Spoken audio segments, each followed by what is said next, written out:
A very good morning to all my dear students. So in our last class, we have completed up to the cooperative societies, right? In chapter number 2, we have to discuss the forms of private sector business enterprise. Till yet, we have completed all the content of sole trade. We have discussed the meaning, features, merits as well as demerits of sole trade business. Then after we have completed the joint Hindu family business, then we have discussed about partnership and then the cooperative society, the special form of business which works with the aim of mutual help.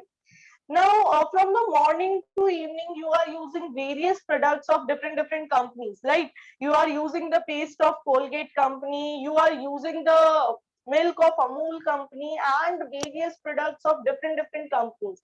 So we must understand the meaning of this word company and we must go through the different merits, demerits and features of this form of business. You must make it clear in your mind कि ये आपका सबसे बड़ा part है, chapter का सबसे major part है और पूरी बुक में भी सबसे बड़ा कंसेप्ट अगर कोई है हमारे तो वो जॉइंट स्टॉक कंपनी का है। हमें इससे रिलेटेड बहुत सारी बातें यहाँ पे पढ़नी है। क्या होता है कंपनी समझते हैं। सबसे पहले तो बड़े लेवल पे लार्ज स्केल पे अगर आपको बिजनेस करना है, लार्ज स्केल पे कोई भी एक्टिविटी परफॉर्म करनी है प्रॉफिट अर्निंग के लिए, तो जो सबसे ज्यादा सुटेबल फॉर्म है that is joint stock company. Joint stock क्यों कहा गया है? क्योंकि लोगों ने मिलके यहाँ पैसा लगाया है, लोगों ने मिलके यहाँ पे मनी इन्वेस्ट किया है। ठीक है, have a look what is written over here. The company form of organization is considered to be most suitable for organizing business activities on a large scale. Underline the sentence and highlight the word large scale. बड़े level पे काम करना है तो ये suitable है। आगे देखिए what is written here for you. It has the advantage of attracting huge capital from public. लोगों से पैसा अरेंज करने की पावर होती है जॉइंट स्टॉक कंपनी के पास। आगे देखिए, with adequate capital it can employ trained and experienced managers to run the business activities efficiently. इसके पास इतना सफिशिएंट पैसा होता है कि ये किसी भी प्रोफेशनल एक्सपर्ट को रख के और अपना काम बहुत अच्छे से करवा सकती है। आपने सुना है ये वर्ड, आपने ये दो वर्ड सुने होंगे, chartered accountant and company secretary. Commerce जिस भी बच्चे ने लिया है उसको पता होगा कि कॉमर्स में सीए और सीएस दो बड़े कोर्सेज होते हैं। इसके अलावा एक बड़ा कोर्स आपने सुना होगा एमबीए। तो ये सब क्या है? ये वो डिग्री होल्डर्स है जो अल्टीमेटली कंपनी में वर्क करते हैं और ये बहुत अच्छी खासी सैलरी लेके जाते हैं कंपनी से। तो क्या कौन किसका क्या काम होता है वो हम अभी आगे पढ़ेंगे। Basically the first thing which we have to keep in mind is this, that company form of business is suitable when we want to perform the business activities at a large scale. And in this form of business, we can appoint specialized people with experience and knowledge. Now have a look. You have to learn this meaning. This one, the last one. I'm explaining you, then after I will be asking you the meaning. Have a look. A joint stock company is an artificial person. यानी company एक इंसान है, हमारे जैसा इंसान नहीं जो move कर सकता है। पर्सन हमारे जैसी नहीं है, आर्टिफिशियल है। एक तो होती है रियल ज्वेलरी और एक होती है गोल्ड की, ये आर्टिफिशियल ज्वेलरी जो गोल्ड पॉलिशिंग होती है या उसी कलर में, है ना। तो रियल रियल होता है और आर्टिफिशियल आर्टिफिशियल ही रहेगा। तो वैसे ही हम तो रियल ह्यूमन बींग्स है, रियल पर्सन है। कंपनी कैसी ह्यूमन बींग है? आर्टिफिशियल। तो आर्टिफिशियल पर्सन क्यों कहा गया इसको, क्या रीजन है? आर्टिफिशियल पर्सन इसलिए कहा क्योंकि जैसे हमारी एक अलग एग्जिस्टेंस है, हमारी एक अलग पहचान है, वैसे ही कंपनी की भी सेपरेट लीगल एग्जिस्टेंस है। जैसे हम अपने नाम पे प्रॉपर्टी परचेज कर सकते हैं, हम पे केस किया जा सकता है, हम किसी पे केस कर सकते हैं, वैसे ही कंपनी भी प्रॉपर्टी परचेज कर सकती है, कंपनी भी किसी पे केस कर सकती है, कंपनी भी अपनी बिल्डिंग कंस्ट्रक्ट करवा सकती है और वो बिल्डिंग कंपनी की ओनरशिप पे होगी। जैसे आपके घर आपके पेरेंट्स की ओनरशिप में है ना, उनके पोजीशन में, उनका नाम है डॉक्यूमेंट्स पे, वैसे ही कंपनी भी एक आर्टिफिशियल पर्सन है जिसकी असेट्स उसके नाम पे होती है। तो आप देखिए, रीड कीजिए यहाँ तक, कंपनी क्या है? An artificial person having separate legal existence, इसकी एक अलग कानूनी पहचान है। जैसे अमूल कंपनी, तो कंपनी का अलग नाम है, आपको पता ही नहीं होगा कि उसका मालिक कौन है, आपको तो ये पता है कि ये कंपनी, राइट। आगे देखिए, परपेचुअल सक्सेशन, न्यू वर्ड है आपके लिए, सब कुछ नया आने वाला है। परपेचुअल सक्सेशन एक ऐसी टर्म है जो यूज की जाती है उस फेज के लिए कि कंपनी कंटिन्यू चलती रहती है। कंटिन्यूटी जो वर्ड है इससे आप फेमिलियर है। कंटिन्यूटी के लिए ही एक दूसरा वर्ड यूज किया जाता है, परपेचुअल सक्सेशन, यानी कंपनी हमेशा चलती रहेगी, मेंबर्स की डेथ भी हो जाएगी, ओनर की डेथ भी हो जाएगी, तो भी कंपनी पे कोई फर्क नहीं पड़ेगा। कंपनी लोगों की है, कंपनी चलती रहेगी। आगे देखिए, एंड अ कॉमन सील।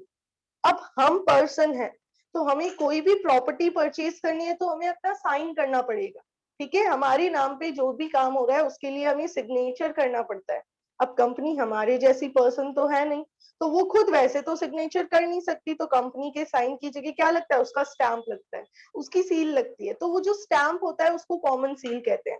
तो चार इंपॉर्टेंट बातें आपको कंपनी की ध्यान लगी यहाँ पे। What number one, company is an artificial person. Number two, it is having a separate legal existence. Number three, it continues. And number four, it is also having a common seal, which acts as a signature of the company. अब इसके features देखिए, जो आपने ऊपर points पढ़े चार, वो points तो आएंगे ही, जो अभी पढ़े हैं ना वही चार पॉइंट्स फीचर्स में आएंगे। देखिए, separate legal existence, artificial person, perpetual succession and common seal. These are the 4 points which we have already covered in definition. So have a look everyone, इसको रीड करते हैं अच्छे से। Separate legal existence, who will read the point, who will read the first point from work? Yes Kirti, unmute and read.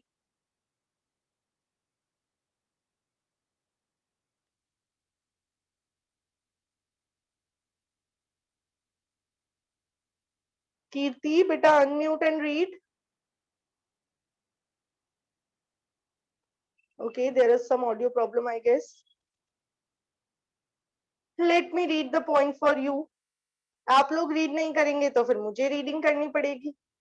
Okay, Janvi will read. Yes, Janvi. Separate legal Existence.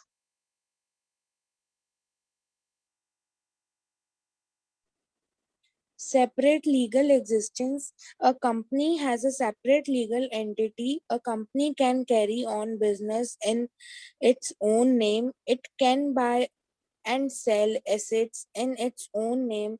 It can enter into contract with outsiders in its own name. The company and its member are separate individuals. क्या कह रहे हैं ये कि company और उसके members दो अलग अलग चीजें। सोल ट्रेड में ऐसा नहीं था, आपने पढ़ा था नो सेपरेट लीगल एग्जिस्टेंस। यहाँ पे तो कंपनी की अलग पहचान है, कंपनी अपने नाम पे डॉक्यूमेंट्स साइन कर सकती है, sign in the sense seal लग सकती है, राइट। तो आपको यही ध्यान रखना है, a company can carry on business in its own name, it can buy and sell assets in its own name, and it can also enter into a contract in its own name, यानी इसका खुद का name है। चलिए आगे, artificial person है, यानी एक पर्सन है बट फिजिकल बॉडी नहीं है इसकी, ये एक आर्टिफिशियल पर्सन है। यस बेटा, रीड कीजिए। A company does not have a physical body like a natural human being. It is an artificial person created by law. Its operations are performed by elected representatives of members known as directors, although business is run in the name of the company. बहुत सारी important चीजें आ गई है, बहुत सारे fill-ups यहाँ पे आपके लिए बन सकते हैं। Have a look everyone, company एक आर्टिफिशियल पर्सन है जिसकी कोई फिजिकल बॉडी नहीं है हमारे जैसे। इसको किसने बनाया है? लॉ ने। लीगल एग्जिस्टेंस है, लॉ ने कंपनी को बर्थ दिया है, ठीक है। तो ये आपको पूछ सकते हैं, company is an artificial person created by dash, तो उस फिलअप में आपका आंसर रहेगा लॉ। कंपनी को किसने बनाया है? लॉ ने बनाया है। तो अब इसको चलाएगा कौन? हमें तो हम खुद ही चला लेते हैं, कंपनी को कौन चलाएगा? तो have a look, its operations are performed by elected representatives of members। जैसे कंपनी के ऑपरेशंस कौन परफॉर्म करता है? कंपनी के रिप्रेजेंटेटिव्स, गवर्नमेंट, आपने सुना है ना गवर्नमेंट, हमारी देश की गवर्नमेंट, क्या आपने गवर्नमेंट को देखा है क्या? गवर्नमेंट नाम का कोई इंसान देखा है क्या? नहीं, गवर्नमेंट को चलाती है लीडर्स, जिन लीडर्स को हम लोग मिलके चुनते हैं। वैसे ही कंपनी, कंपनी नहीं दिखेगी आपको, कंपनी में काम करने वाले लोग, हमारे देश की सरकार, यानी हमारे देश के लीडर्स उस सरकार को चला रहे हैं। तो वैसे ही कंपनी, कंपनी को कौन रन कर रहा है? कंपनी के लीडर्स, कंपनी के मेंबर्स ने मिलके जिसको चुना है। अब कंपनी में अगर 200 लोग हैं, 200 लोगों में से हमने क्या किया, कंपनी के लीडर्स अपॉइंट कर लिए। उन लीडर्स को कंपनी में कहते हैं बोर्ड ऑफ डायरेक्टर। ये 200 के 200 तो मैनेज करेंगे नहीं, अंडरस्टूड सी बात है। तो ऐसे में मैनेजमेंट कौन करेगा? मैनेजमेंट करेंगे बोर्ड ऑफ डायरेक्टर, जिनको सभी मेंबर्स मिलके सेलेक्ट करेंगे। हम 200 पीपल है, 200 में से कोई 10 लोगों को हमने बीओडी बना दिया और वो बीओडी कंपनी को मैनेज करेंगे। Anyone, any doubt in the second point? बेटा एकदम नया टॉपिक है, बहुत अच्छे से समझना, कोई भी कंफ्यूजन आए तो आप बताना। क्या सबको क्लियर हो गया? वेरी गुड, आगे देखिए बेटा।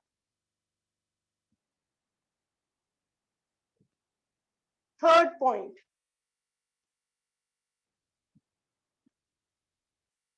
रजिस्ट्रेशन। अच्छा मुझे बताइए, अभी तक हमने जो फॉर्म्स ऑफ बिजनेस पढ़े हैं उसमें किसमें रजिस्ट्रेशन कंपल्सरी था? Cooperative. Unmute and speak. Cooperative. Cooperatives में रजिस्ट्रेशन कंपल्सरी था, और बाकी के बिजनेसेस में कंपल्सरी नहीं था ना, किसी में भी? Yes right, optional. बिल्कुल। तो देखिए कंपनी में आपको क्या पढ़ने में आ रहा है, हु विल एक्सप्लेन? क्या दिख रहा है आपको पॉइंट नंबर थर्ड में? Registration is compulsory. कंपल्सरी है, यानी रजिस्ट्रेशन करवाए बिना आप काम नहीं कर सकते। जैसे कोऑपरेटिव सोसाइटीज में रजिस्ट्रेशन कंपल्सरी है, वैसे ही कंपनी में कंपल्सरी है। एक्ट कौन सा दिख रहा है आपको? Companies act 2013।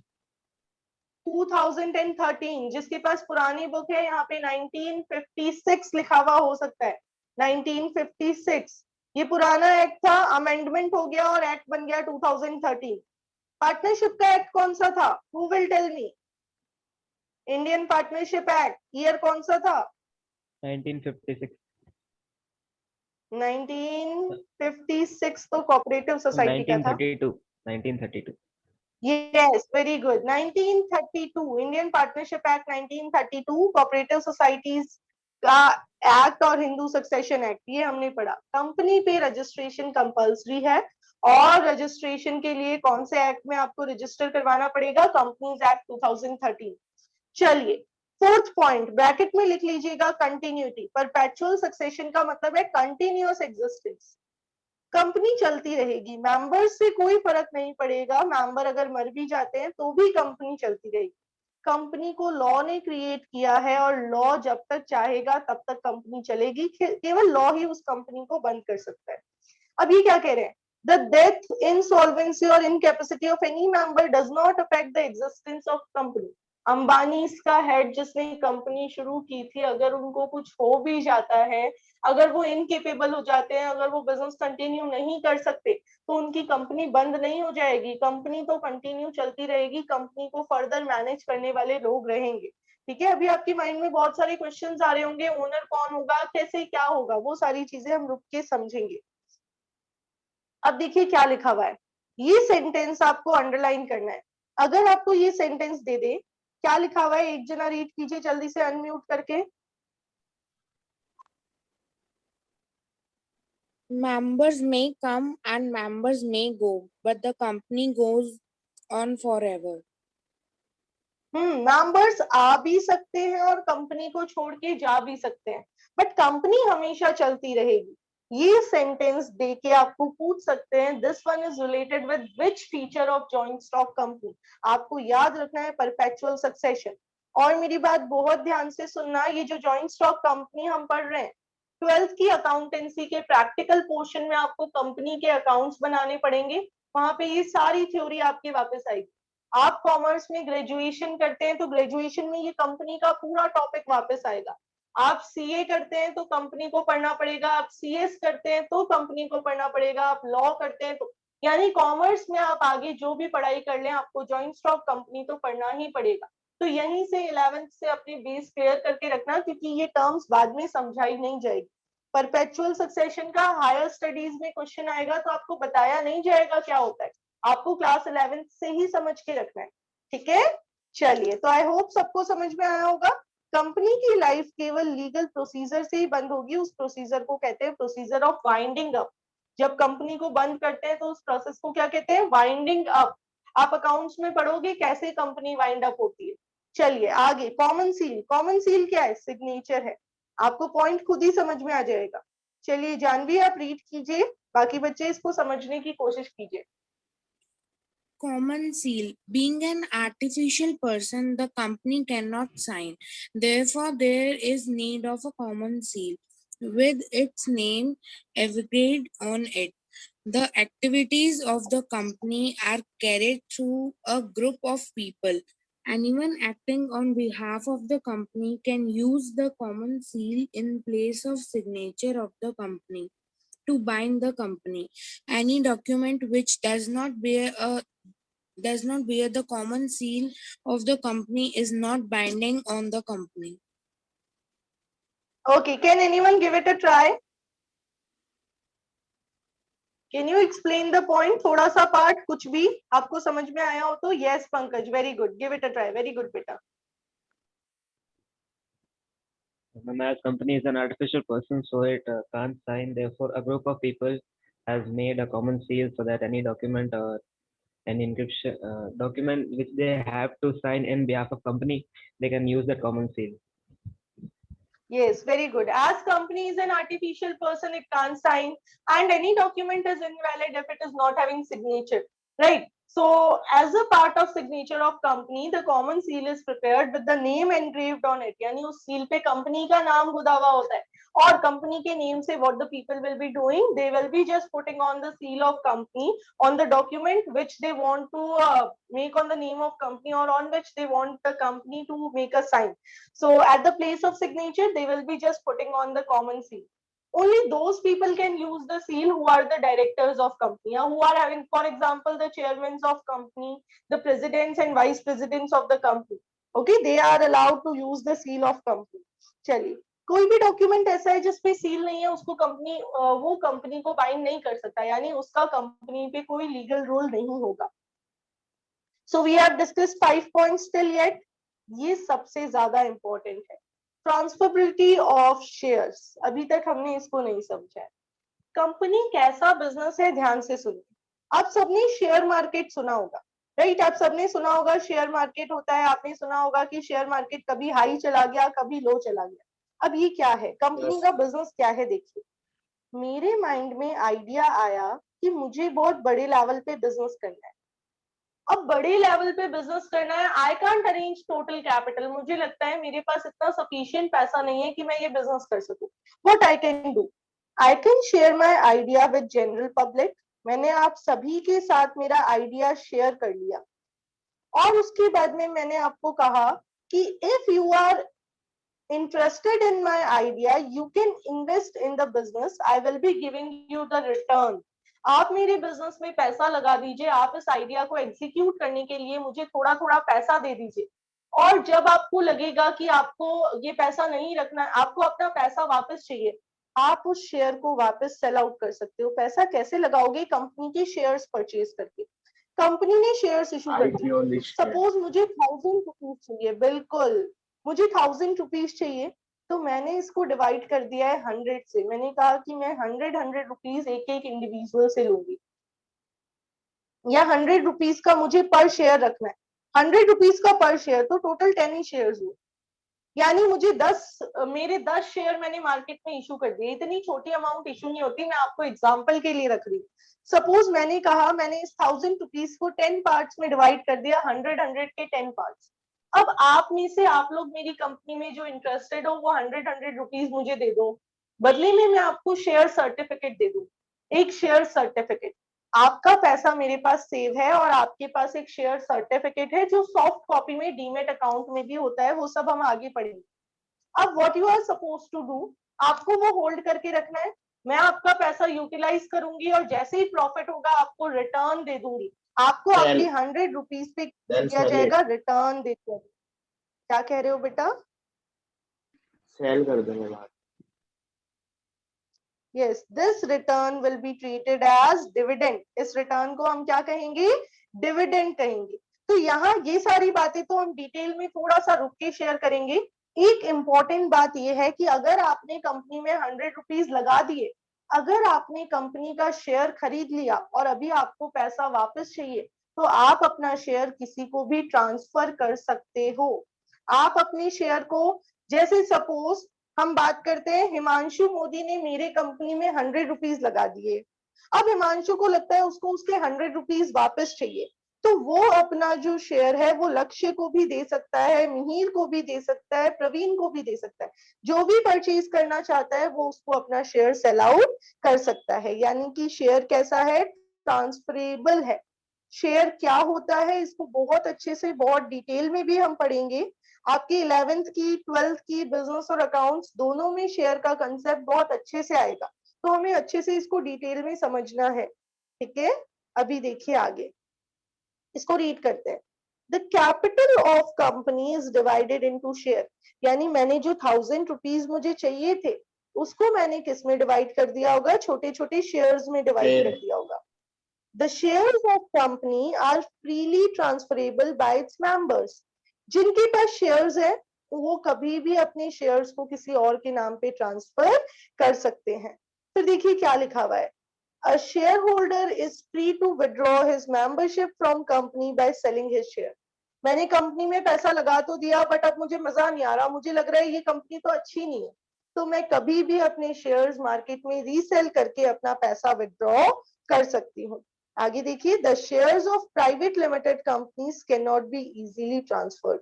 पब्लिक लिमिटेड और प्राइवेट लिमिटेड में डिफरेंस होता है, ये भी इस चैप्टर में आगे आएगा।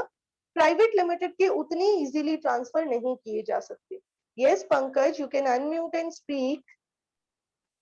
जैसे आपने बोला कि शेयर रीसेल कर सकते हैं, तो हम उसी पर्टिकुलर कंपनी को करेंगे या फिर किसी को भी? नहीं, किसी को भी। शेयर मार्केट में हम अपने शेयर सेल आउट कर सकते हैं। शेयर मार्केट क्या नहीं होता मैम, है? पर वो कैसे तो डीलिंग?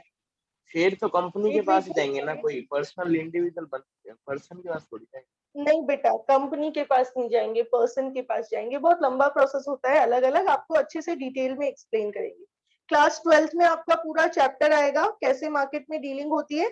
अभी आप ये समझिए कि अगर जैसे सपोज हिमांशु ने शेयर परचेज किया था, अब हिमांशु को ये शेयर नहीं रखना, तो मार्केट में इन शेयर्स की डिमांड होती है। मार्केट में हो सकता है कृष्णा इस शेयर को खरीदने के लिए इंटरेस्टेड हो सकता है राघव इस शेयर को खरीदने के लिए इंटरेस्टेड हो।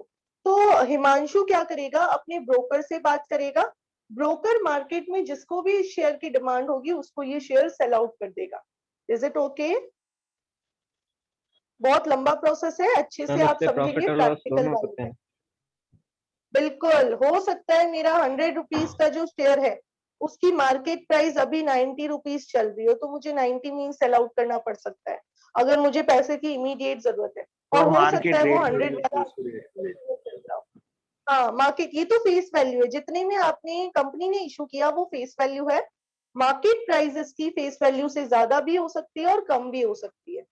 ठीक है, ज्यादा होगी तो वो आपको प्रॉफिट देके जाएगी, कम होगी तो वो आपको लॉस देके जाएगी।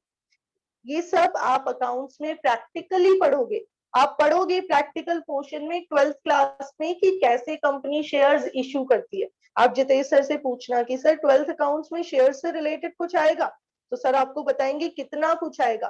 फिर आप इस टॉपिक को, कंपनी को समझ लेना कि कंपनी फॉर्म ऑफ बिजनेस की थ्योरी कितनी ज्यादा इंपॉर्टेंट है। चलिए, तो हमने शेयर्स वाला पार्ट पढ़ लिया, फीचर नंबर 6 पढ़ लिया। अब देखिए 7, separation of ownership and control. Company में ओनर कोई और है और कंपनी को चलाता कोई और है। ओनर्स तो है कंपनी के शेयर होल्डर्स, जिन्होंने कंपनी में पैसा लगाया, वही तो कंपनी के ओनर्स होंगे। लेकिन इसको मैनेज करते हैं बोर्ड ऑफ डायरेक्टर्स। मैनेज कौन करता है? Board of director. चुनता कौन है? शेयर होल्डर ही डिसाइड करेगा कि कौन मैनेज करने वाला है, बट शेयर होल्डर खुद नहीं मैनेज करेंगे। तो देखिए क्या लिखा हुआ है। The company form of business is owned by the shareholder. Owner कौन है? Shareholder है. These shareholders elect their representatives who are called director of the company. देश किसका है? हमारा है. लेकिन देश को चला कौन रहा है? मोदी जी. कंट्री तो हमारी है, हम ही कंट्री के ओनर्स हैं, लेकिन कंट्री को रन कौन कर रहा है? गवर्नमेंट. तो उसी तरीके से कंपनी को ओनर कौन है? Share holders. कंपनी में पैसा किसने लगाया? शेयर होल्डर ने. लेकिन कंपनी को चलाएगा कौन? Board of directors. In board of directors को चुनता कौन है? Share holders. प्रॉपर वोटिंग होती है. वोटिंग के बाद वो डायरेक्टर्स को अपॉइंट करते हैं और ये डायरेक्टर अपने अपने काम में एक्सपर्ट होते हैं. जो कंपनी की एक्टिविटीज को मैनेज करने के लिए प्रोफेशनल एक्सपर्ट्स रखते हैं. अलग अलग एक्सपर्ट्स होते हैं जो कंपनी में काम करते हैं और वो कंपनी की एक्टिविटीज को रन करते हैं with the permission of directors. ठीक है, आगे देखिए. Limited liability. Who will tell me the meaning of limited liability? Limited liability concept का meaning क्या है? जल्दी से. बहुत How bar much we are cover shared करी to है. the Yes. ना शेयर के उतना ही पे करना. Yes, Fine, we sir. have to pay only up to the amount which we have invested in the business, right? Our personal property will be free. हमारी personal property पे कोई भी claim नहीं होने वाला है. तो कंपनी का ये सबसे बड़ा बेनिफिट है. आप अगर कंपनी में इन्वेस्ट करते हैं, जितना रुपीस आपने लगाया आपको उतना ही लॉस होने के चांसेस है. अगर कंपनी को लॉस हो जाता है तो आपकी पर्सनल प्रॉपर्टी पे कोई भी क्लेम नहीं कर पाएगा.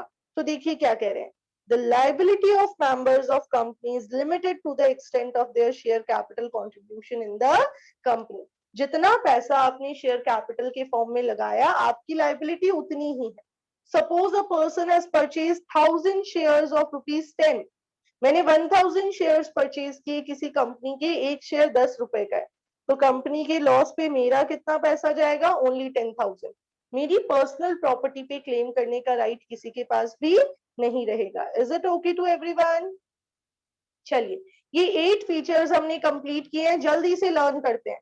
What is a joint stock company? Definition मैं बोल रही हूँ, आप साथ साथ में म्यूटेड रह के और इस डेफिनेशन को रिपीट कीजिए. Joint stock company is an artificial person. Here it is the definition. A joint stock company is an artificial person. एक artificial person है, having separate legal existence, perpetual succession and a common seal. चलिए, what is a joint stock company? Repeat कीजिए. Joint stock company is an artificial person having separate legal existence, perpetual succession and a common seal. Okay, सबसे पहले देखते हैं कौन unmute करके definition बता रहा है. Be quick, tell me the meaning of joint stock company.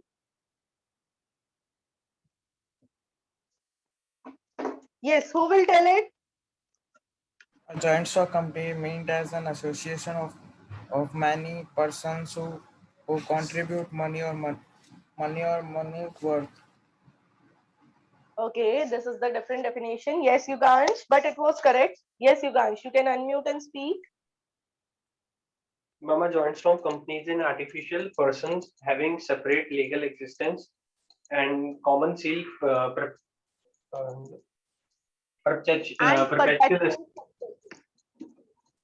Yes, very good. Joint stock company is an artificial person having separate legal existence, perpetual succession and a common seal. You have to learn all these 4 points, 4 important points. Number 1, it is an artificial person. Number 2, it is having separate legal existence. Number 3, it is having perpetual succession. And number 4, it is having a common seal. अब features की अगर हम बात करें तो 4 points तो हमें definition से ही लर्न हो जाएंगे. Meaning of separate legal existence हमें लर्न हो जाएगा. मीनिंग ऑफ परपेचुअल सक्सेशन हमें पता है, continuity, right? And we know that it is a artificial person. That means it can't exist, we can't see it as a physical individual, but it can purchase property, it can buy and sell assets by its own name. And then common seal, it is the signature of company, right? And then registration compulsory for a joint stock company. Then liability will be limited, shares can be easily transferred, and owners and managers are different. Owners कोई और है and the management is in the hands of directors. चलिए, anyone any doubt up to this part? All right then, आगे देखिए. Merits में वही points हैं जो हमने यहाँ पे फीचर्स में कवर किए हैं. मैरिट्स का कौन कौन सा पॉइंट आपको आ जाएगा? नंबर 1 लिमिटेड लाइबिलिटी, सभी की लाइबिलिटी लिमिटेड है, जितना पैसा लगाया उतना ही डूबेगा, उससे ज्यादा नहीं डूब सकता। ट्रांसफर ऑफ इंटरेस्ट, जब आपको लगता है कि अब आपको इस कंपनी में इंटरेस्ट नहीं मिल रहा है, अब आपको लग रहा है कि कंपनी आपको रिटर्न नहीं दे रही, आप अपने शेयर्स को किसी और के नाम पे ट्रांसफर कर सकते हो, बहुत easily you can transfer your shares, right. Perpetual succession, क्या मतलब था इसका, who will tell me? Perpetual succession क्या Continuity. वर्ड यूज किया था? कंटिन्यूटी, बिल्कुल। तो is it an advantage? Definitely yes, company continue चलती रहेगी तो ये बहुत बड़ा बेनिफिट है। हमने सोल ट्रेड और पार्टनरशिप के डीमेरिट्स में पढ़ा है कि बिजनेस की लाइफ लिमिटेड है, यहाँ पे लाइफ लिमिटेड नहीं है, यहाँ पे बिजनेस कंटिन्यू चलता रहेगा। So 3 points you are already done without reading it from the book. Liability of all the members is limited up to the amount contributed by them. They can transfer their interest anytime they want. The company will continue forever. Members may come and go, but the business continues forever. Next, growth and expansion. क्या यहाँ पे ज्यादा पैसा होने की वजह से growth करना इजी है? आपको और पैसे की जरूरत है तो आप और अरेंज कर सकते हो, लोगों को शेयर्स इशू करके। तो growth and expansion is quite easy for a joint stock company.